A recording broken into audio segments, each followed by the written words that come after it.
lo que más nos interesa es saber sobre el negocio del espacio.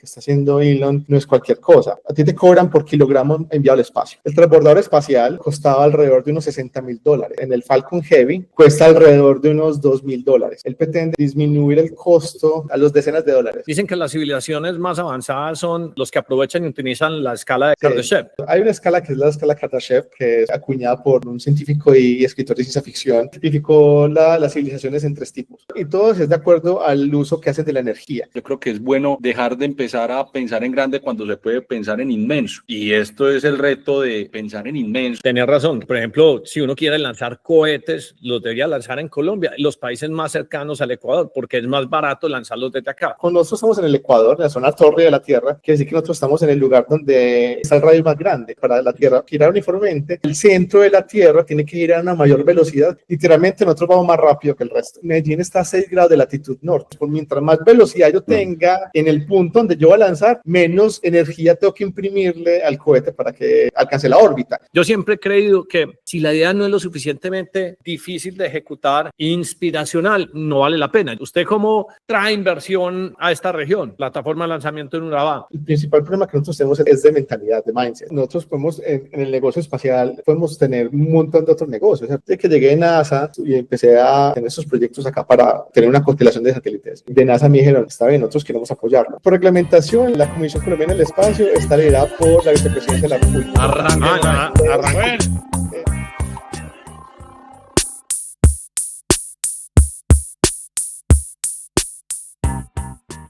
Hace unos años, Hernán, ¿hace cuántos años sería? ¿Ahí 6, 7 años? Lanzó unos nanosatélites. ¿Desde dónde fue que lo lanzaste? Bueno, lanzamos desde varias partes, también en California, acá en Antioquia también otros, en Río Negro. Pues es una larga historia, sí. ¿Y cómo lanza un satélite desde Río Negro? Bueno, no, realmente, déjenme explicarles un poco. Yo empecé eso con eso hace ya 12 años, 12 años, cuando apenas arrancaba lo que ahora llaman el New Space. El New Space es la nueva generación de empresas relacionadas con el espacio. Y lo que se abrió ahí fue una posibilidad enorme para nanosatélites, pero realmente los que nosotros lanzábamos, que eran prototipos de nanosatélites, los lanzábamos con globos de gran altitud estratosféricos, como lo que hacía Google Lund en su momento, Worldview. Lo que hace la China para espiar a Estados Unidos, que pasó recientemente, que mandaron un montón de globos para tratar de capturar quién sabe qué. Puede ser desde capturar o hasta esparcir. Exacto, o sea, son dispositivos que alcanzan entre 30 a 40 kilómetros de altitud y ya a más de 30 kilómetros de altitud ya está sobre el 99% de la atmósfera en condiciones de espacio. O sea, ya lo que no te da la parte orbital no es tanto la altitud, sino la velocidad. Entonces necesitaría el mismo globo que utilizó este man que hizo el salto ese de Red Bull, que no sé cuántos kilómetros pues fue, pero la misma pues digamos que tecnología, y eso es que pues alguna tela espacial, eso se llena con helio, o sea, con que se carga un globo de esos para subir 30, 40 kilómetros. Sí, de hecho el de Red Bull fue el Red Bull Stratos, el proyecto, ellos subieron hasta unos 40 kilómetros de altitud. No, realmente la tecnología no es, pues el tema del globo es un látex, ¿cierto? Básicamente es un material que se ha utilizado muchísimo por NASA desde los años 50, 60 y o sea, es un globo que tú lo llenas con helio. Obviamente hay personas que son más irresponsables y lo llenan con hidrógeno, se puede llegar a dar con hidrógeno, pero es muy peligroso. El helio es un gas inerte, entonces le da con helio. Le pasa como el Hindenburg, pues que termina explotando pues con cualquier pedacito de estática pues que lo pueda rodear. De acuerdo, entonces el globo tú lo llenas con 1 o 2 metros cúbicos y puede llegar a su máximo apogeo en el punto más alto, a llegar a medir unos 10 o 15 metros. Entonces, el globo se va inflando. Y a medida como cuando el gordo se come 20 buñuelos. Puede pasar. Eso se va expandiendo hasta que llega a un punto de máxima altitud en que el diferencial de de condiciones atmosféricas, de presión, hace que el globo estalle. Entonces el globo nuevamente, la cápsula, que es como el payload, vuelve a descender a la Tierra. ¿Y qué vida útil tiene un globo de esos? O sea, porque eso es un satélite pues, que se va a quedar orbitando, bueno, técnicamente la palabra no es orbitando, sino más bien flotando, porque orbitar es otro efecto versus flotar.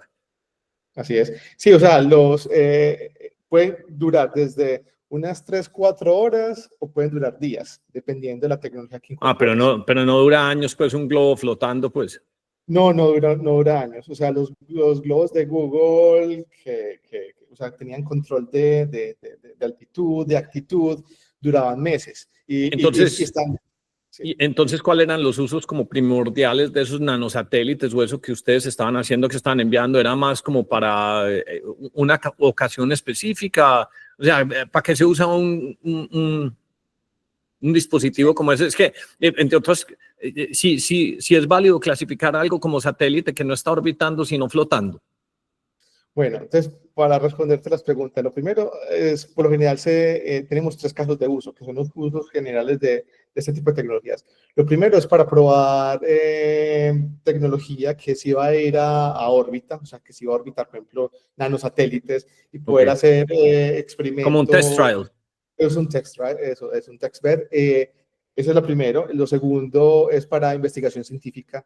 Hay mucha investigación que se puede hacer en la estratosfera para nuevos materiales, investigación de biotecnología, llevar experimentos con microorganismos, etcétera, y es una forma muy costo eficiente de hacerlo.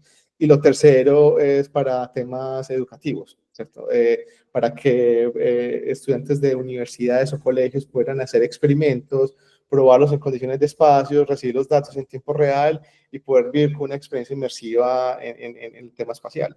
Esa tecnología no sirve para cebar nubes como han estado haciendo en Dubái. Eso tiene que ser con drones, pues, porque eso no aguanta mucha carga, pues, me imagino, sí. O sea, no se ha hecho, o sea, sí se puede hacer. De hecho, la ventaja de los globos es que pueden tener mucha más carga que la de un dron. Obviamente no pueden tener la misma carga de un avión, pero lo que se está planteando incluso por empresas ya en Estados Unidos es globos fijos, aún no tan altos, no tantos como 30, 40 kilómetros, sino 20 kilómetros que sirvan para poder alterar condiciones atmosféricas en esa capa de la atmósfera y también para temas de remote sensing, ¿cierto? O observación de la Tierra. Y bueno, también incluso puede servir como un relay entre la Tierra y satélites en órbita. Porque me imagino que el grandísimo camello de un globo, pues es que la palabra en inglés pues es tether, pues, o sea, que quiere decir pues que está con un ombligo, pues con un cordón umbilical pues pegado, pero uno pues como le dice al globo, se tiene que quedar quieto, pues yo me imagino que eso va con motores, pues, y si no hay gasto energético sería una cosa pues muy absurda, pues para decirle, aquí te quedas. Y cuando envían un globo de esos, usualmente se pierde, porque eso, para donde lo sople el viento, termina cayendo, pues, o como se está moviendo la atmósfera en ese momento. Entonces, o sea, ustedes lo único que reciben después es la señal o lo que hubiera capturado los sensores y nada más, ¿cierto?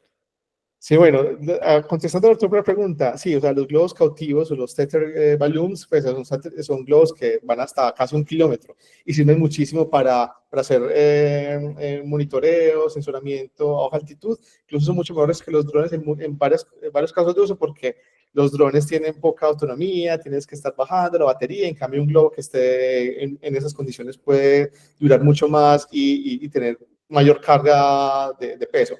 Ya lo otro que le preguntabas, claro, sí, o sea, esos globos están atados a las condiciones del viento, al jet stream de la atmósfera, ¿cierto? Entonces pueden ir desplazar muchísimo. Entonces, te pongo este ejemplo. En California, cuando lanzábamos con Stanford, pues California es un territorio súper plano, de fácil acceso en casi todo su territorio, y luego lo lanzábamos desde un punto y caía en línea horizontal 100 kilómetros en otra parte. Entonces, nosotros teníamos el spot tracker del satélite en cada punto, en cada posicionamiento, y la cápsula cae con un paracaídas. Entonces, nosotros nos desplazábamos para poderlo recuperar. Obviamente, en Colombia las condiciones son mucho más difíciles y cuando sí, por la topografía.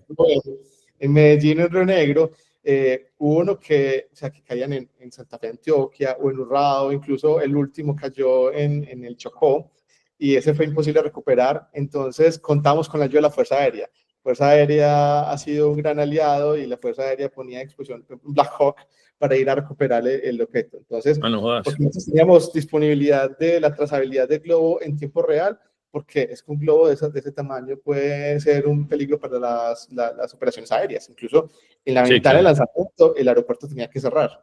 El aeropuerto no podía... Y la última pregunta que va como orientada a eso. Entonces, cada lanzamiento de esos pues requiere o Aerocivil o FAA pues en Estados Unidos pues para hacer un lanzamiento, porque si no pues pueden crear una irrupción en todas las aeronaves que se están acercando. No, está muy interesante. Ahorita sí, Darío, pues hagámosle pues una introducción a Diego para que entremos en materia, porque lo que más nos interesa es saber sobre el negocio del espacio. Y yo creo que yo creo que es muy relevante que nosotros, como en este podcast de 10 AM, siempre estemos hablando, Darío, pues en cosas que son futuristas, no por el hecho de ser futuristas, para creernos, pues, Isaac Asimov, que esa no es nuestra meta, sino para entender cuál es el impacto de las nuevas tecnologías. Yo creo que pues, uno de los ejemplos más claros es, por ejemplo, Elon Musk, lo que está haciendo con SpaceX, que llega y dice, hombre, en el 69 tuvimos el crubito pues, de NASA haciendo lanzamientos y llegando a la Luna, y de ahí para adelante pues, no pasó nada especial, y ese es un resultado del coletazo de la Guerra Fría pues, entre Rusia y Estados Unidos, digamos que esa carrera por tratar de llegar primero con más tecnología, pero de ahí para adelante, pues sí, tuvimos el Internet, pero como dice Peter Thiel, nunca había pasado nada hasta ahorita, y pues por eso me parece muy relevante pues que Elon pues y esa apuesta que hizo pues también con pues a que Trump quedara, porque vuelve a haber como un renacer tecnológico. Y una de las cosas más interesantes, pues aquí creo que me estoy equivocando en cifras, porque yo la he escrito, pero después se me pierde el orden de magnitud, es que Elon Musk, una de las cosas más importantes que ha hecho es que con SpaceX es la compañía privada e incluso contra cualquier otra pública que mayor cantidad de carga está poniendo en órbita en este momento. Y una de las cosas que está haciendo este hombre, pues que es tan titánico, y aquí me voy a enredar, pues, pero ha hecho que 10 kilogramos ya no cuesten 10 billones de dólares, sino como $1 billón. Entonces, y esa es, digamos, que la métrica que uno tiene que saber cuánto cuesta poner carga en el espacio. Y Elon Musk cada vez la está reduciendo y reduciendo más. En estos días veíamos que Elon Musk, creo que pues por el pico que tuvo Tesla, que esta semana va en puro all-time high, todo el mundo dice, no, es que este man le subió la fortuna en $200 billones o 150 billones de dólares, y es el man más rico del mundo. Y cuando uno lo pone en proporciones, porque pues aparentemente pues en papel están $400 billones, yo digo, pero es que esa no es la plata que ese man necesita. Ese man necesita entre 3 y 4 trillones de dólares para poder llegar a Marte, para poder que nosotros como seres humanos seamos una especie multiplanetaria. Entonces ahí es donde la cosa se empieza a poner interesante, Darío, porque muchas de las cosas que nosotros hoy utilizamos desde estos dispositivos fue porque alguien empezó a decir, me voy para el espacio. Inclusive la ropa,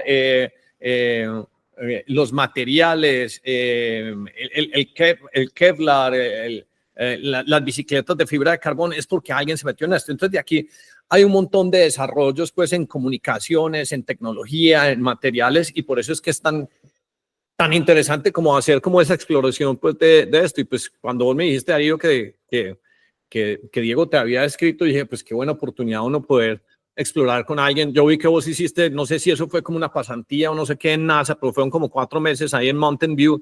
Entonces, pues bacano también que un colombiano nos cuente pues de la experiencia de cuando trabajó en NASA, y siempre has estado como muy pegado de esto, de este mundo, pues tanto así que uno de tus proyectos era lanzar satélites, pues nanosatélites, que yo creo que yo no sé si el Gordo tendrá muchos amigos en Pereira que manden nanosatélites, pero sí es un elemento pues que me parece como bastante curioso y bacano. Entonces, ahorita sí, Diego, entonces una introducción para que empecemos a hablar del negocio del espacio.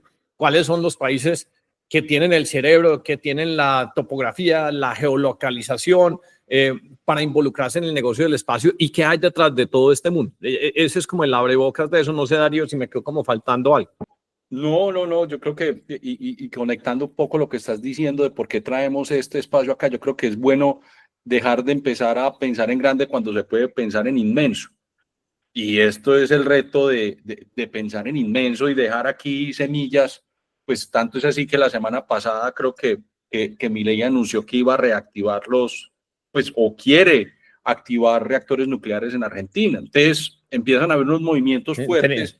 Tenía razón, reactores nucleares en Argentina y tiene todo el sentido del mundo, aunque pues tienen unas cuencas hídricas las más potentes, pero por ejemplo, si uno quiere lanzar cohetes, los debería lanzar en Colombia, los países más cercanos al Ecuador, porque es más barato lanzarlos desde acá. Y ahorita explicamos desde entonces nosotros tendríamos todo ese papayazo. Urabá, un presidente bien pro, estaría llamando a Elon, venga pues hermano, venga hagamos una plataforma de lanzamiento pues en Urabá. Y entonces usted se imagina la dimensión de negocios, de gente en las universidades, no diciendo, oh, es que yo voy a estudiar administración de empresas, pues que es muy loable y toda la cosa, y no, yo quiero estudiar un hardcore ingeniería, porque tenemos ¿a cuánto quedan Urabá de aquí? A 300, 400 kilómetros, 500 kilómetros de Medellín, y uno decir, es que me voy a ir a trabajar a la plataforma de lanzamiento, como Boca Chica, pues en Texas, pues ahí es donde digo que se puede poner muy interesante las cosas. Entonces ahí pues Diego fue una coincidencia porque me escribió, yo no lo reconocí hasta que lo vi, pero pues nos manda una carta pues de recomendación de la NASA y todo. Entonces pues, espere un momentico a ver pues hombre, ¿quién es este hombre? Entonces Diego, dale, arranca a contarnos un poco de vos. Bueno, no, antes que nada, pues muchas gracias por el espacio, o sea, súper seguidor del podcast. Pues como les decía, es casi que el único que escucho en español. Me parece muy bien. Sí, o sea, el resto son en inglés y creo que tienen mucho valor. Bueno, rápidamente, eso, estudié justamente negocios, pero, o sea, la primera parte, muy la parte de banca de inversión, trabajando en una de las Big Four como consultor en finanzas cuantitativas. Y bueno, siempre me ha encantado el espacio y tuve la oportunidad de ir a estudiar ciencias espaciales en Francia, en Estrasburgo. Es una universidad que fue cofundada por Peter Diamandis y otras personas de MIT y Stanford, y la decidieron ubicar en Francia por ser como la mitad del mundo, ¿cierto? Como para los asiáticos y los de Estados Unidos. Y bueno, y ahí sí fue hardcore sciences. Antes de interrumpirte, porque yo pues conozco a Diamandis personalmente, ¿eso fue antes de XPRIZE o después de XPRIZE que se fundó esa universidad?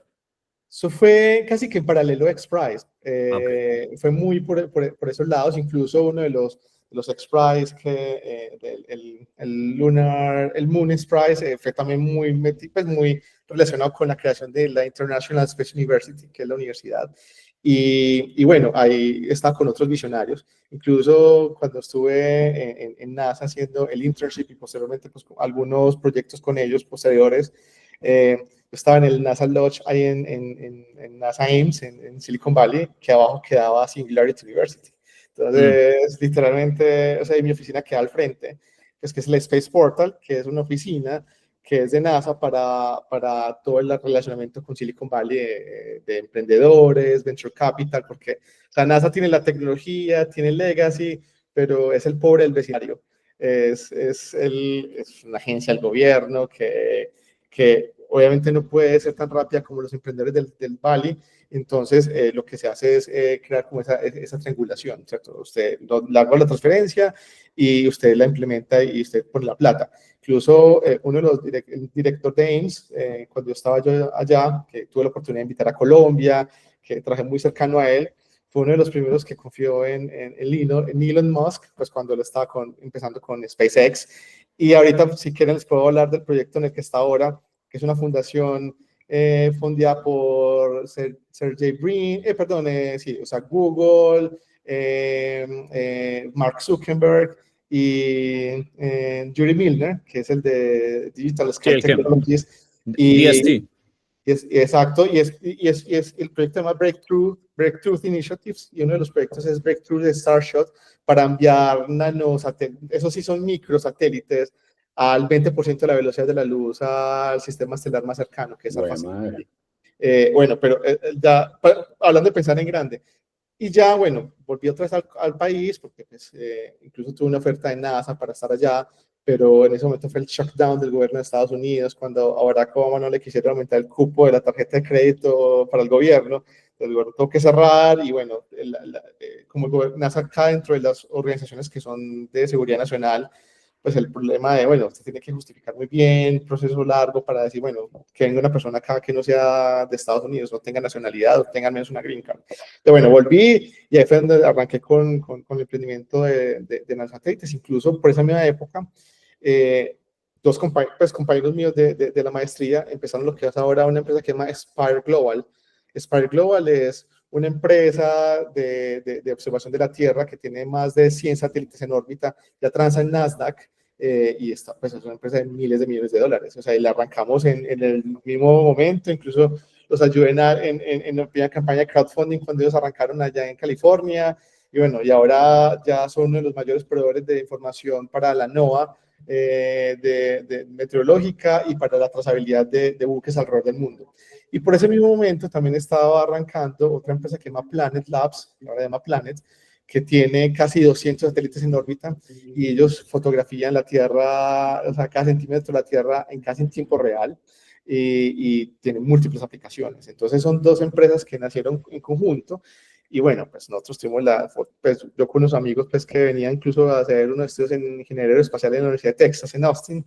Pero bueno, acá la gente preguntaba, bueno, ¿para qué sirve un satélite? Pero bueno, eso es otra historia y bueno, hay varias historias.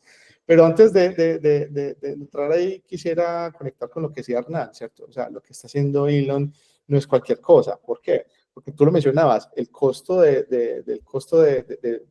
ti te cobran por kilogramo enviado al espacio. O sea, cada kilogramo tiene vale X dólares. Para hacer una referencia, el transbordador espacial, pues que lo vemos mucho, que era la insignia de NASA, cada kilo costaba alrededor de unos $60,000. O sea, cada kilogramo de enviar al espacio. Eso ha venido disminuyendo y en este momento tenemos un costo por kilogramo en el Falcon Heavy, ¿cierto? Que es la devolución del Falcon 9, sino el Falcon Heavy de SpaceX, cuesta alrededor de unos $2,000. ¿Qué pasa con el Starship? O sea, ahí ya estamos hablando de 2 órdenes de magnitud. Con el Starship, con lo último que está haciendo Elon Musk, él pretende disminuir el costo del kilo de cada kilo enviado al espacio en 2 órdenes de magnitud. Es decir, sí, pasar los miles de dólares a los dólares, a los decenas de dólares. O sea, ya no son ni cientos de dólares, ya son decenas de dólares. O sea, más barato mandar algo a Marte que de aquí a Cartagena. Exacto. Pues Darío, técnicamente sí, y ese siempre ha sido uno de los problemas que ha tenido Colombia. O sea, esto de las autopistas, las 4G, es porque Colombia siempre ha estado bloqueada así. O sea, usted un bulto de 50 kilos de Cartagena a Bogotá, es más barato traerlo de Corea y China a Buenaventura. Así son las dimensiones porque no tenemos la infraestructura. Yo quiero que hagamos un paréntesis ahí para que expliques una cosa que yo la he mencionado varias veces, pero para poder crear como una definición del tipo de cosa que estamos hablando. Entonces, cuando Elon Musk le entraron o le sobraron, después de que vendió PayPal, 200, 300 millones de dólares.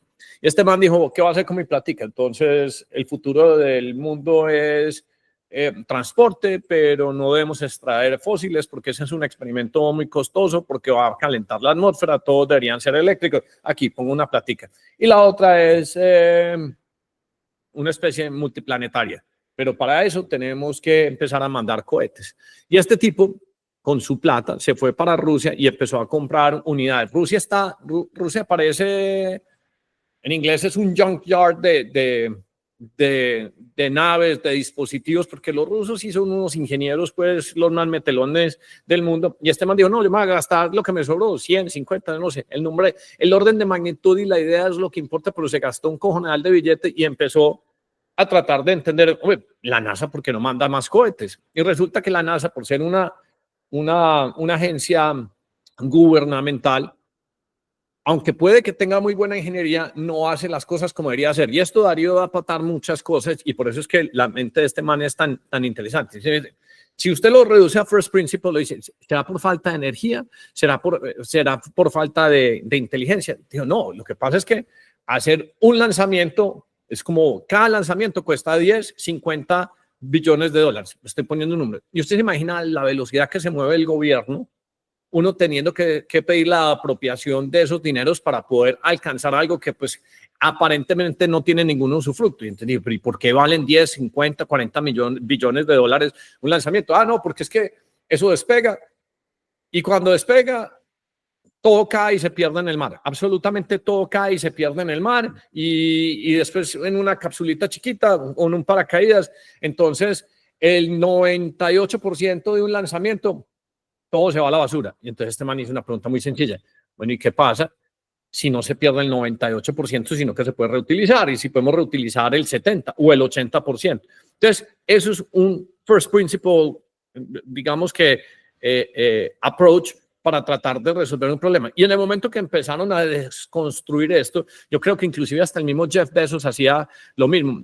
Darío, ¿vos alguna vez te viste cuando James Cameron estaba explorando el Titanic, que compraban unos buques que eran como unas cerraduras?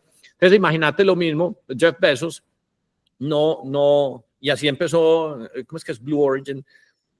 Entonces, estos buques en el Atlántico y en el Pacífico, pero ¿sabes qué estaban haciendo, Darío? Buscando todos los motores que había dejado caer la NASA de los lanzamientos para tratar de, bueno, ¿y cómo los tuneamos? ¿Cómo los hacemos refracciones? ¿Cómo los optimizamos? Entonces, la diferencia de mindset, dice, no, es que no puede haber tanto desperdicio, es que debemos ahorrar, porque es que no vamos a mandar cositas de plástico, pues vamos a mandar un carro, vamos a mandar gente, vamos a mandar casas, vamos a mandar, pues, si eso cada enviada nos vale 10, pues no tenemos dinero infinito. Y digamos que ese es el gran secreto que tiene SpaceX. Aprendió a reutilizar todo y de ahí pues fue evolucionando pues en la tecnología. Yo no sé si vos puedes ampliar un poquito más de eso, porque eso es como una marca muy importante, llegar a decir, ese pensamiento de principios básicos, donde la limitante es la física y no ese pensamiento por analogía te lleva a tomar como mejores decisiones. No sé si te da para ampliar en ese tema, porque me parece que es como un punto antes y después donde la gente dice, sí, claro, con razón, este man tenía... con razón, estaba tan orientado y por eso alguien que es privado le está ganando a NASA, Jet Propulsion Labs, toda la cosa, porque dicen que nosotros, como tenemos la restricción económica, pues nos toca utilizar somos el cerebro. eficientes. Exacto. Claro. No, absolutamente, creo que lo escribiste muy bien. Agregaría varios puntos. El primero es que una de las grandes disrupciones, o sea, la industria espacial siempre se ha manejado de igual forma por décadas. O sea, siempre era un oligopolio, estaba NASA, Roscosmos y bueno, y los europeos. Cambio, Elon llegó con una mentalidad de otro vertical, de otra industria, la industria financiera, y le dio un toque de, bueno, realmente no son una restricción física, es una restricción económica, lo que decías, es la reutilización de las naves. O sea, si nosotros utilizáramos un avión y cada vez que utilizáramos un avión, el avión que se destruyera, pues la industria de la aviación no sería viable. Sí, Lo claro. segundo, yo creo que hay que tener en cuenta los órdenes de magnitud, porque los órdenes de magnitud son algo que las personas no suelen entender. Por ejemplo, a Colón le tomó aproximadamente 70 días en su barco llegar de España a América. Estamos hablando de orden de meses. O sea, en este momento nos toma en el orden de horas. O sea, son 3 órdenes de magnitud menos. Pasamos de meses a semanas, de semanas a días y de días a horas. O sea, son 3 órdenes de magnitud. Y con 3 órdenes de magnitud ya pasamos de estar colonizando y solamente apenas descubriendo un nuevo mundo a tener negocios diarios con Europa, a poder tener una vida, ir y volver, o sea, la transformación total. Aquí estamos viendo que lo que está haciendo la SpaceX con la reutilización de los satélites, de los cohetes, es bajar órdenes de magnitud esos costos. Y eso es lo que se requiere para poder ir más allá. O sea, realmente incluso pues viendo, pues, hablando con personas muy cercanas a Elon y esa industria espacial, realmente el foco es volver una especie interplanetaria, la conciencia interplanetaria. ¿Por qué? Porque son personas que piensan en algo que es el long-termism, o sea, el largoplacismo. Es un largoplacismo no de 10 años o 100 años, es un largoplacismo de millones de años. O sea, y por mucho que estemos acá en la Tierra, esta Tierra no nos va a durar toda la vida. O sea, de extender ese largoplacismo, o sea, la preocupación de este man es prolongar la especie humana, porque a la velocidad que vamos, Darío, ayer me estaba viendo un podcast con Jeffrey Sachs y Tucker Carlson. Y entonces estaban hablando pues de los problemas de la guerra en Ucrania y cómo Estados Unidos había diseñado 7 guerras en 5 años. Pero hay un dato que me parece pues como muy interesante, y es que vos sabes que en este momento de la vida es donde más cercano hemos estado a una hecatombe nuclear. Y eso se llama, en este momento, para que veas cómo lo miden, estamos a 90 seconds to midnight, o sea, 90 segundos de la medianoche, 90 segundos de medianoche. Sí, sí. Cuando Bill Clinton era presidente, estábamos a 17 minutos de midnight. Entonces, o sea, es como para entender la proporción, o sea, estábamos jugando con cosas que no deberíamos estar jugando. Estamos haciéndole cosquillas a las huevas del tigre y eso va a pasar. Entonces, manes como Elon Musk dice, no, esto está avanzando muy rápido. Tenemos como las películas 2012, o sea, las superarcas para los millonarios, porque alguien tiene que ofrecer una salida y eso es lo que está pasando. Estamos a 90 segundos de la medianoche, que quiere decir, ¡pum! Y ese reloj o esa medida existe desde que se inventó el proyecto Manhattan, pues la bomba nuclear, desde 1948. No he podido encontrar el sitio, pero siempre está esa medida. Nunca, Darío, y es más, la presidencia de Biden es la que más cercana nos ha llevado hasta a 90 segundos. A 90 segundos, antes 17 minutos, ahorita 90 segundos. Entonces, por eso es que este cuento de especies multiplanetarias es tan importante y por eso es que algunos están tan estresados.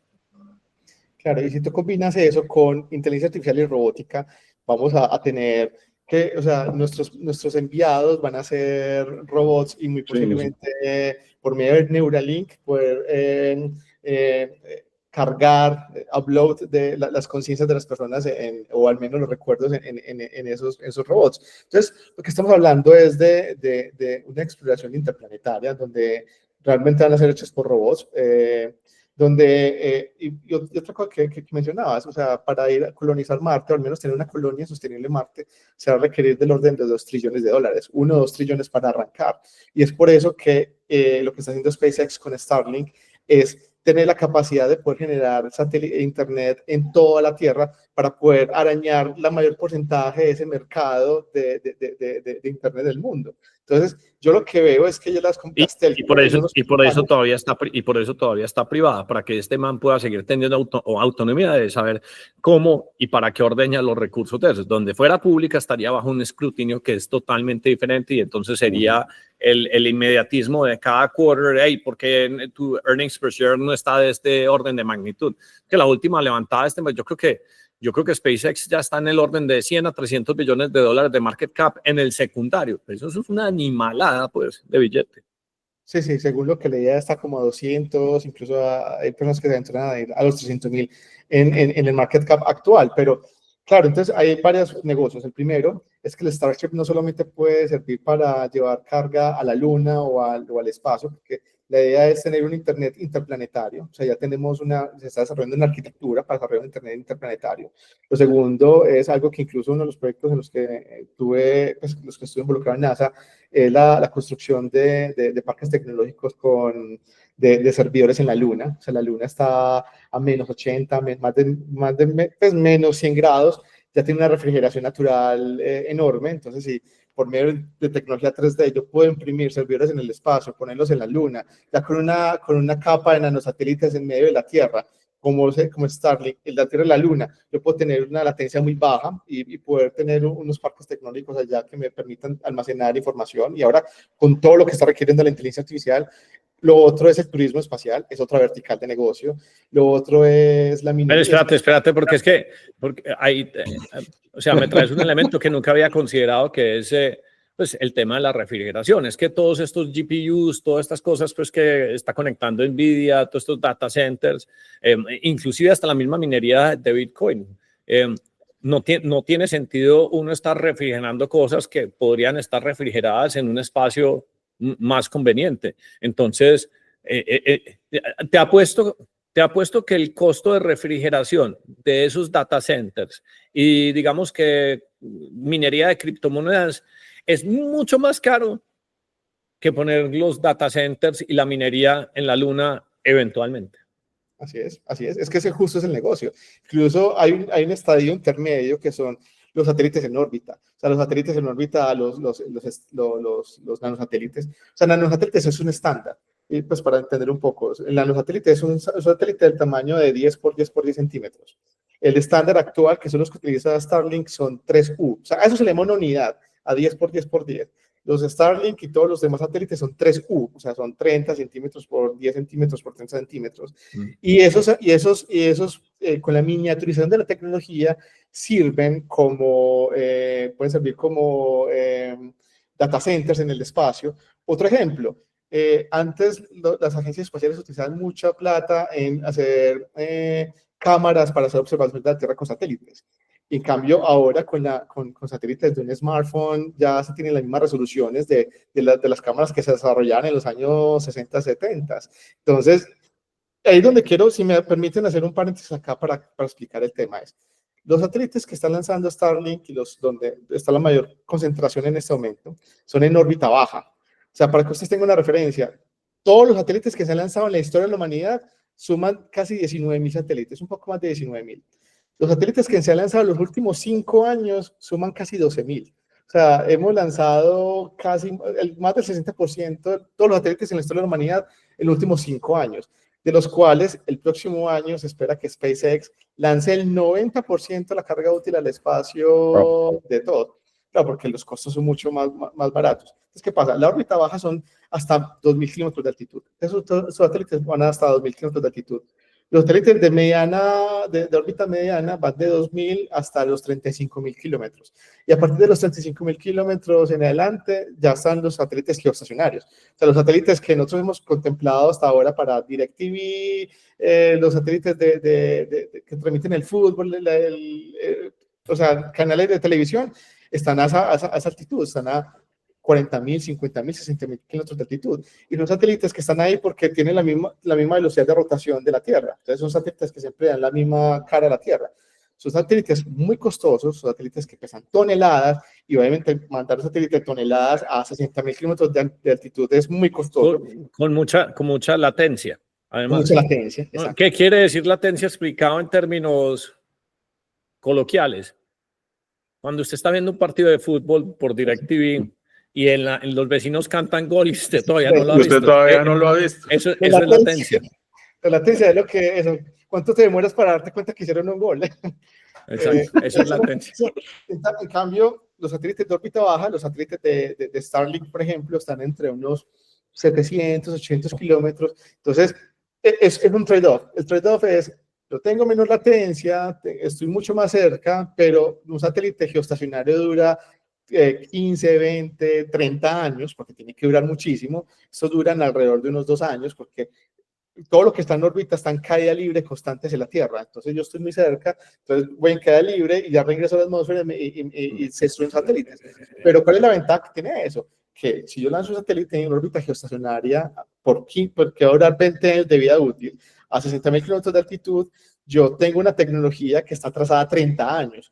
Yo con estos satélites, yo puedo estar lanzando satélites mucho más baratos, a una órbita mucho más baja, a un menor costo, y voy haciendo el recambio tecnológico mucho más rápido. O sea, yo estoy atrasado casi que meses en el espacio, en tecnología, y no 30 años como en los satélites actuales. Eso fue el game changer de la industria espacial. Y eso es lo que llaman el New Space, que inicialmente se concentró en satélites de observación de la Tierra, pero es donde entonces todo el mundo decía, wow, tenemos satélites que son muy pequeños, que tienen grandes capacidades, que están en órbita baja, que tienen todo eso, pero los lanzadores, o sea, ¿qué pasa con los lanzadores? O sea, eso tiene que lanzarse con un cohete, y es donde ya entró todas las nuevas empresas de lanzadores, donde está SpaceX, pero no solamente ellos, sino muchos otros emprendedores que están haciendo satélites, que están haciendo lanzamientos, y eso lo que hizo es crear un boom de abundancia en el espacio, donde estamos ante las primeras casos de uso, pero como les decía, un internet entre la Tierra y la Luna para parques tecnológicos de servidores en la Luna, internet interplanetario para nuestras ondas en Marte, porque vamos a necesitar internet entre la Tierra y Marte. Ya hay empresas que se dedican a lanzar cenizas de personas que fallecen y las creman y las mandan al espacio. Ya tenemos lo del turismo espacial, que el turismo espacial está obviamente... Estaba pensando de qué tamaño el cohete de las cenizas del gordo. Pobre gordo. No, las cenizas son iguales para todo el mundo. Ya que uno polvo, papá. Exacto. Y está lo de incluso cuando estaba en NASA, está Peter Diamandis con otras personas, construyendo una idea que se llama Planetary Resources. Obviamente están adelantados a su época. Era una empresa de minería espacial. O sea, Claro. la cantidad de materiales pesados, preciosos que tienen un asteroide es enorme. El oro que hay en el cinturón de asteroides, pues entre Marte y la Tierra, es 100.000 veces más que todo el oro pues, que hay en el planeta Tierra, pues. ¿De acuerdo? O sea, los materiales pesados que tenemos ahora en la Tierra, como el oro, el plomo, el hierro, todos esos materiales vinieron literalmente del espacio. O sea, vinieron en bombardeos que tuvo la Tierra por muchos años provenientes del espacio, y en el espacio están en estado puro.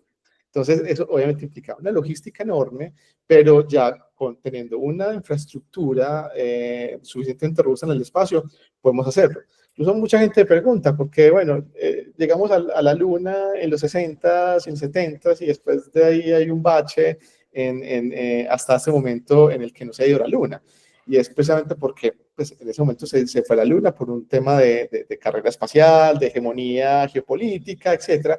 Pero realmente la forma más inteligente de utilizar el espacio es crear una infraestructura que sea sostenible en el espacio, y para eso tenemos las constelaciones de satélites, para eso tenemos las estaciones espaciales, que incluso la Estación Espacial Internacional ya sale de operación muy pronto y ya se va a volver privada. Entonces, están pasando demasiadas cosas en la industria espacial. Es que con eso que estás describiendo hay un fenómeno que uno tiene que entender. Nosotros pues, somos una civilización en teoría moderna, y durante los últimos 100 años pues, hemos avanzado mucho porque hemos desarrollado pues, tecnología. Pero siempre hemos tenido, hemos tenido restricciones de materiales y restricciones de energía. Pero cuando uno empieza a presentar la oportunidad al espacio, entonces la restricción de materiales se acaba, y si sabes explotar, dicen que las civilizaciones más avanzadas son los que aprovechan y utilizan la escala de ¿cómo es que es Kardashev? Kardashev. Sí, que son... Tipo 2. Exacto, explica un poquito lo de la escala de Kardashev y yo lo concluyo ahí porque eso es tan importante. Cuando uno no tiene restricciones de energía y restricciones de materiales, entonces, ¿qué le pasa a una civilización? Bueno, perfecto. Hay una escala que es la escala Kardashev, que es pues, acuñada por un científico y escritor de ciencia ficción, que realmente tipificó las civilizaciones en 3 tipos. Civilización tipo 1, y todo es de acuerdo al uso que hacen de la energía. La civilización tipo 1 es la que hace el uso completo de la energía de su planeta, o sea, que utilizamos toda la energía disponible en el planeta. Las civilizaciones tipo 2 son civilizaciones que utilizan la energía del Sol, o sea, del Sol del planeta. Y ya las civilizaciones tipo 3 son civilizaciones que pueden utilizar la energía de toda la galaxia que los alberga. Entonces, son escalas exponenciales. Entonces, en este momento, incluso escuchaba, pues leí un tweet de Elon en estos días que decía que muy posiblemente estemos al 0.3% de la utilización de la energía en una civilización tipo 3. O sea, falta muchísimo para llegar a utilizar la energía del planeta. Y lo que se ha teorizado para utilizar la energía del Sol, que sería una energía inimaginable, es lo que se llaman las esferas de Dyson. Las esferas de Dyson han sido elementos teóricos en la ciencia ficción, pero que realmente son utilizadas para hacer exploración científica seria en este momento, y son esferas que utilizan, que literalmente absorben o utilizan la energía del Sol para poder impulsar viajes interplanetarios, interestelares, civilizaciones de todo el sistema solar. Entonces, que sería la energía de Iron Man. Exacto. Iron Man está representado sobre esa energía. Entonces ahí hay un punto. Las centrales nucleares, las centrales nucleares utilizan la fisión nuclear. La fisión nuclear es cuando yo separo los átomos yo separo los átomos, entonces genero la energía. En cambio, la fusión es cuando yo fusiono los 2 átomos. que es cómo funciona el Sol. El Sol es un reactor de fusión nuclear gigantesco, donde lo que hace el Sol es que coge dos átomos de hidrógeno, los fusiona en uno de helio y crea energía en ese proceso. Entonces, en este momento, y es donde está Silicon Valley súper metido, incluso Sam Altman y otras figuras están muy enfocadas en los reactores de fusión nuclear. Los reactores de fusión nuclear. Y están enfocados porque con todo este cuento de inteligencia artificial llega algo que necesita más energía que cualquier otra cosa que se había utilizado antes en el mundo, y por eso es que están tan enfocados en esto, que todo este AI, todo este data center solo tiene un constraint, pues, que es los números de GPUs, y los GPUs, la energía pues, con las que se puede abastecer todas esas inferencias y todos esos procesos. Así es, las dos tecnologías que van a cambiar el mundo en la próxima década, si no antes, van a ser AGI, Artificial General Intelligence, que eso nos va a llevar a la Artificial Superintelligence, y la fusión nuclear. Lo que pasa es que en este momento se ha logrado fusión nuclear. Lo que pasa es que en este momento la fusión nuclear tiene un problema que se llama el neto positivo. En este momento es más la energía que hay que imprimirle al sistema de fusión nuclear para que sea estable que lo que genera. Entonces no tiene sentido pues, inyectar más energía de lo que yo estoy obteniendo. Pero ya se han dado este año unos breakthroughs en ese orden de ideas donde se ha tenido netos positivos pocos. Lo que pasa es que ya eso es un antes y un después. Y por eso cuando logremos realmente controlar la fusión nuclear, no la fisión, sino la fusión nuclear, podremos crear mini soles dentro de la Tierra que generen energía igual que lo genera el Sol, con una capacidad de generación enorme. Entonces, pues hay... Pero que en teoría, pues si uno le sigue la corriente a Elon Musk, es que ni los necesitamos porque ahí está el Sol. Lo que tenemos que hacer es mejorar en materiales para que el almacenamiento de ese Sol, pues que cada 12 horas sí o no está, pues entonces almacenarlo para no tener pues problemas, pues, pero y mientras tanto, pues algunas opciones de energía nuclear pues seguras, pero la energía toda está ahí, pues si nos mira hace no sé cuántos miles de años, pues. De acuerdo, incluso por ejemplo hay un dato con respecto a lo que estás diciendo. A la superficie solo llega aproximadamente el 2% de la radiación solar. Porque lo que realmente llega a la Tierra es lo que llamamos viento solar, que viene cargado con todas las partículas energéticas y por medio de la atmósfera, la capa de ozono, el escudo electromagnético de la Tierra filtra muchísimo esa energía, y realmente lo que llega a la superficie de la Tierra es aproximadamente el 2%. Entonces uno sale al sol y se quema y literalmente lo está quemando el 2% de la radiación solar. Cambio, por fuera en el espacio tenemos el 100% de la radiación solar. Entonces, los paneles solares no tienen la misma utilidad en la Tierra que en el espacio. En el espacio son muchísimo más eficientes porque reciben casi la totalidad o una gran parte de la radiación solar, a diferencia de lo que recibimos en la Tierra. Entonces, por eso también se ha teorizado en poder hacer despliegues de paneles solares gigantes, o sea, velas solares gigantes en el espacio, para poder capturar la energía del Sol directamente y poderla aprovechar mucho más y poderla mandar a la Tierra de múltiples formas. Entonces, las velas solares son una de las nuevas tecnologías que están implementando en el espacio, que se están desarrollando. Vení, Diego. Entonces, empecemos a aterrizar esto, porque una de las cosas que más nos gusta, pues, a nosotros, Darío y el Gordo, es impregnar de ideas nuevas, pues, este terruño de tierra donde nos gusta pasar mucho tiempo. Entonces, Nayib Bukele, un país medio llevado, dice, yo sé cuál es uno de los secretos para hacer que esta vaina salga adelante, yo me voy a volver promotor, yo entiendo el impacto de declarar Bitcoin como moneda legal, y voy a, si tengo instalaciones geotermales, entonces voy a minar Bitcoin, y de ahí para adelante el resto es historia, y el impacto. Y creo que lo que más me gusta, Darío, es cuando Nayib chicanea, dice, el pedacito de plata que tenía, ya tengo $600 millones en Bitcoin, o sea que me compro Nicaragua y los países pues, que me colindan. Pero entonces hice eso. Yo siempre he dicho que para nosotros sería espectacular que un presidente no polarizante, un presidente que supiera alinear al espíritu emprendedor que existe en este país, nos empezáramos a poner con iniciativas no grandes, sino gigantes. Este país tiene las condiciones, además tiene talento para que debiese ser una plataforma de lanzamiento de toda esa carga que va a existir en el mundo. Yo quiero que nos expliques por qué esta cosa que yo a veces digo como suelta, cuáles son los principios físicos y económicos de eso. Yo te aseguro que Elon Musk debe tener un cálculo. Digo, si lanzo cohetes en estos países al lado de la línea ecuatorial, mi costo de lanzamiento se puede reducir 20 o 30%. Nosotros somos de los países que más cerquita está a Estados Unidos. Ese man nos puede empezar a mandar todo el equipamiento desde Galveston o Corpus Christi a Urabá. Y digo Urabá y no Barranquilla porque pues Urabá está más cerquita y entonces pues le podemos tirar todo este talento y esto pues porque van a decir lo mismo de siempre, es que regionalista, ¿no? Porque somos de Medellín y uno tiene que pensar primero en limpiar y organizar la casita.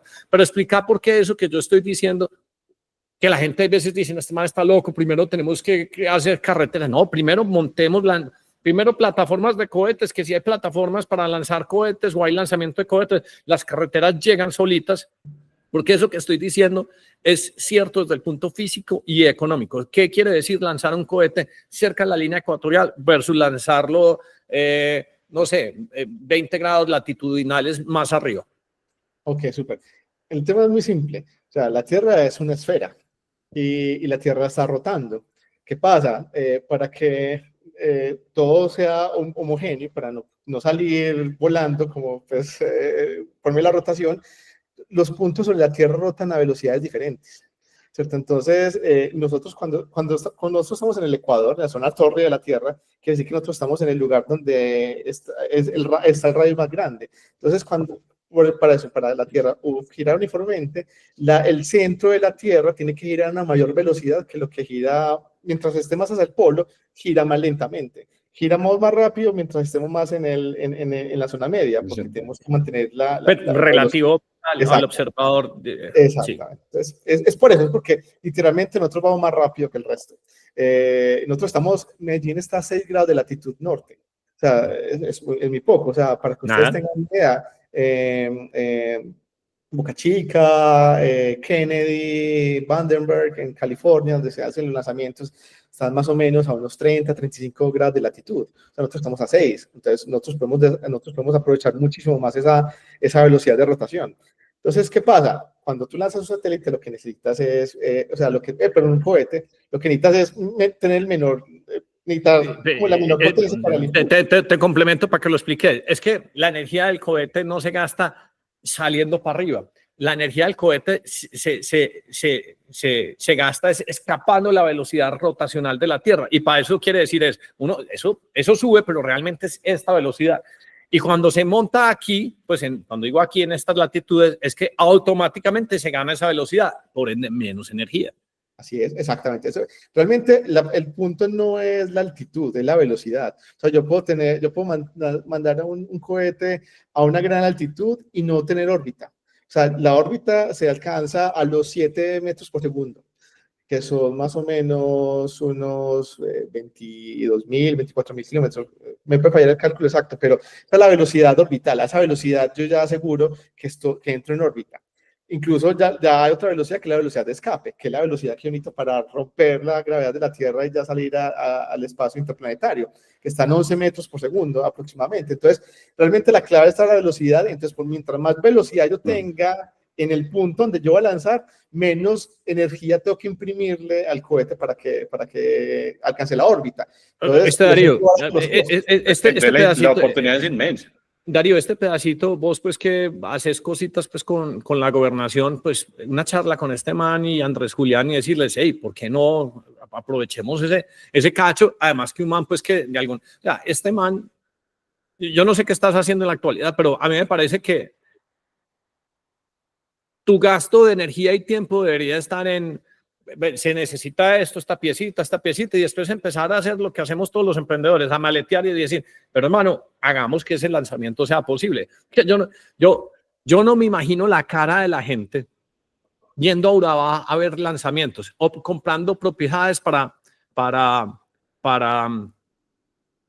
todos los astronautas o los operadores. ¿Vos te acordás no sé qué película, creo que es una serie que hay en Apple, pero Mira lo que vos sabes por qué hicieron los Corvette 2 puertas, los hicieron para los astronautas que vivían en Cabo Cañaveral, o sea, era lo más sexy que existía en el mundo. Entonces, eso trae diseño, eso trae. Entonces, hicieron cohetes y no, a estos manes no los podemos montar en carros feos, tienen que ser carros con unos motores, 2 puertas, bien diseñados. Entonces, ahí nace la época de los Corvette, cuando eran dos con 4 farolitas y luego el Stingray, tal cosa. El Corvette, ¿cuándo se puso feo? Hermano, cuando dejaron de mandar. Cuando dejaron astronautas. Inspirados en la época. Sí, no, por ejemplo, hay muy relacionado con lo que estás diciendo varias cosas. La primera es que el principal problema que nosotros tenemos es de mentalidad, de mindset. Y les comento una anécdota que viví. Recién de que llegué a NASA y empecé a tener esos proyectos acá para tener una constelación de satélites, de NASA me dijeron, está bien, nosotros queremos apoyarlo. O sea, nosotros realmente no hacemos esto porque nosotros nos relacionamos directamente con agencias espaciales. Colombia no tiene una agencia espacial. O sea, Colombia tiene una agencia espacial colombiana, pero es una SAS, es una empresa privada. O sea, y va y lo representa en el mundo. No, y si tuviera agencia especial, no quiero saber quién sería el director de la agencia espacial con un gobierno como el que tenemos. Por reglamentación, la Comisión Colombiana del Espacio está liderada por la Vicepresidencia de la República. Solo de entonces, la anécdota es que entonces empecé a maletear con universidades, porque era como, bueno, lancemos un satélite, un nanosatélite desde una universidad con experimentos de estudiantes de la universidad, para que, o sea, un satélite en órbita. Y estuve hablando con varios rectores y varios grupos de investigación. De hecho, en algunas universidades que eran súper enfocadas en ingeniería, los directores de ingeniería me decían, ¿para qué un satélite? ¿Para qué sirve? ¿Para qué nos va a servir a nosotros? Pero eso es una anécdota. Lo otro es que estuve hablando con un rector de una universidad muy reconocida acá en la ciudad y dije, mire, NASA quiere hacer esto. Y empezamos a hacer y llegamos hasta un memorando de entendimiento con NASA. Mi recomendación es que usted no le gaste nunca tiempo ni a cámaras de comercio ni a universidades, porque la probabilidad de que pase algo es absolutamente irrisoria. Y uno tiene que entender que esto que estoy diciendo suena súper antipático, pero es súper realista. Esto solo sirve que se cojan 5, 10, 20 emprendedores y digan, bueno, vamos a maletear esto. Y si la universidad después se quiere meter, pero sin hacer cartas y pendejaditas, pues yo no voy a mencionarlo. Yo me fui a un almuerzo donde alguien de una universidad de tesorería, Bitcoin, no, llevan 1 año y medio convenciendo al consejo de la universidad para que eso no hay. Evangelizar dinosaurios es una de las tareas más complicadas. Yo me fui de Colombia porque el gasto energético de evangelización de dinosaurios no tiene ningún sentido cuando usted puede hablar con un montón de personas que le dicen, sí, no, venga, páseme ese balón, hagamos un gol juntos. Eso no tiene ningún sentido. El gasto energético no vale la pena. De acuerdo, no, o sea, primero que nada, lección aprendida. O sea, eso fue una anécdota del pasado y ya fue aprendida. Incluso lo que faltaba era, o sea, lo que decía NASA, mire, nosotros damos una carga útil y usted la lanza en su satélite. O sea, entonces es un satélite entre esa universidad, entre ustedes y nosotros, donde usted tiene un pelo de nosotros. Lo otro es, un paréntesis, una de las cosas que me pregunta, bueno, ¿qué es lo que más te sorprendió de NASA? Y mi respuesta es que nadie nunca me dijo un no. O sea, siempre la idea más loca. Y es como, hagámosla, o sea, miremosla, y si no funcionó por ahí, ya sabemos que ese no es un camino, pero nunca tuve un no como respuesta, siempre fue intentémoslo. Entonces, eso es como la principal mentalidad que nosotros no tenemos acá, que es como, le encontramos todos los peros. Y bueno, ya para aterrizar lo de la pregunta anterior de qué se puede hacer en Antioquia, de hecho, una de las cosas que he conversado también en ambientes gubernamentales, etcétera, es el tema de un spaceport en Urabá, justamente. ¿Qué pasa? O sea, no necesitamos arrancar incluso con cohetes, pero ¿qué pasa? Ya hay muchas empresas que están haciendo lanzamientos de globos estratosféricos. Por ejemplo, hay una empresa que se llama Worldview, que es una empresa que tiene unos globos con unas cápsulas gigantes para hacer turismo espacial. Y requiere una arquitectura, una logística. Hay otras empresas más pequeñas, incluso que lanzan cohetes más pequeños, cohetes o sea, no son como no son como el Falcon o los Starship, son cohetes más pequeños y estarían encantados de poder tener una latitud como la que nosotros tenemos. Y Incluso hay una empresa hace un tiempo que lo que hacía era que modificó un barco gigante, pues como una especie de, pues como un mini portaaviones, pero un barco grande, para lanzar cohetes desde las costas de Panamá y cerca acá, pues en aguas internacionales, ¿cierto?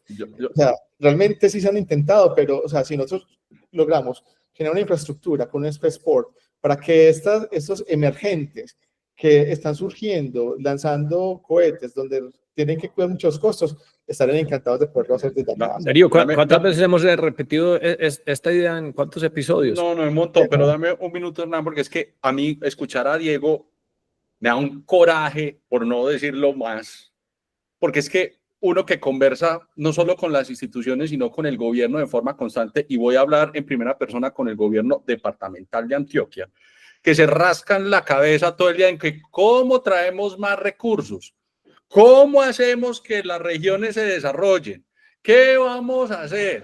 Exacto. Y uno pongamos escucha, un impuesto. Pongamos un impuesto, una mágica idea, una super idea. Vamos a poner un nuevo impuesto. Eso es genial.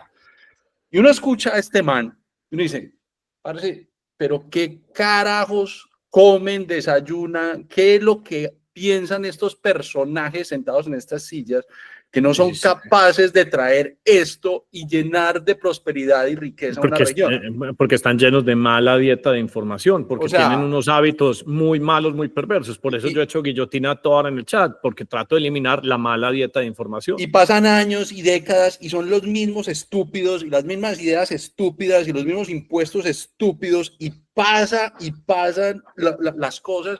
Y cuando más pues va a venir alguien que simplemente diga, como está diciendo Diego, que hacen en la NASA, hagámoslo. Y por eso son lo que son. Es que es increíble. Exacto, pero con respecto a lo que se haría, o sea, nosotros tenemos somos de los lugares en el mundo donde tenemos mayor radiación solar, porque nosotros estamos en la zona media, entonces nosotros tenemos radiación solar muy pareja durante todo el año. Pues tenemos una distancia a Estados Unidos perfecta, o sea, perfecta, aérea y marítima, además por dos océanos. Exacto. Entonces, nosotros deberíamos tener una gran cantidad de paneles solares, muchísimo más que las que tienen en latitudes de 30, 40, 50 grados que las tienen. Aprovechando eso, nosotros tenemos los pisos térmicos, o sea, nosotros podemos hacer data centers a gran altitud para inteligencia artificial o minería de criptos, de blockchain. El spaceport, ¿cierto? Que es otra idea que está muy en boga. De hecho, justo leían estos días que lo que quiere hacer Elon es que consideren el municipio como el county, pues el condado donde está SpaceX. Eso, o sea, que se genere otro condado solo de SpaceX. Sí, yo me imagino, ¿sabes qué? Como una zona franca, pero espacial, o sea, lo que venga del espacio. Como Disney World en Florida, que es como. Sí, como una zona, sí, una zona franca espacial, ya, de los recursos del espacio es para beneficio de la humanidad. Esto no tiene el impuesto pues de Texas, eso sería muy increíble. Yo siempre he creído que desde el punto inclusive de las inversiones, si no da 10x, entonces no es interesante.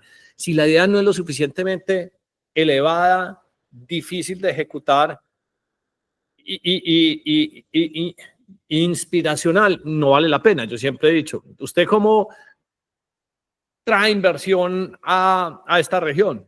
Plataforma de lanzamiento en Urabá, fábrica de Tesla en Antioquia, y ojalá una compañía de carne cultivada en la mitad de Barranquilla. Entonces, las carreras, las ingenierías, todo se empieza a moldear. La gente diciendo, pero ¿qué están haciendo allá ese país tan cerquita de Estados Unidos? Y que no sea simplemente un trabajo como lo discutimos, Darío, en el episodio de la verdadera Guerra Fría con Guillermo Valencia, que sea como son las fábricas pues en México, pues que dan con la frontera pues americana, que es gente ensamblando y apretando tuercas y armando lavadoras. No, ingeniería avanzada, que tenga AI, que tenga biología, que tenga, donde usted tenga que tener una central de lanzamiento y saber de ecuaciones diferenciales para entender cómo le afecta la rotación de la Tierra para que programe, direccione el cohete, ya, matemática avanzada. Y cuando usted empieza a impregnarse de verdadero conocimiento, automáticamente toda la sociedad cambia.